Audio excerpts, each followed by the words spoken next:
Yemen, Lebanon, Syria এবং গাজায় একই দিনে হামলা চালিয়েছে ইসরায়েল।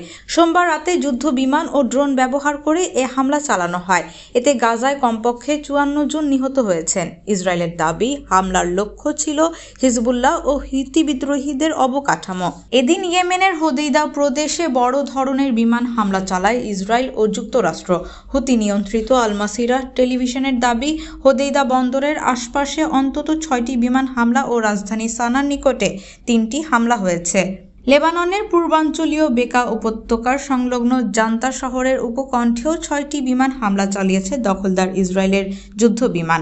একই অঞ্চলে সারা পাহাড়েও হামলা চালানো হয়। ইসরায়েলি সূত্রে জানা গেছে, প্রায় 30টি যুদ্ধ বিমান এই অভিযানে অংশ নেয়।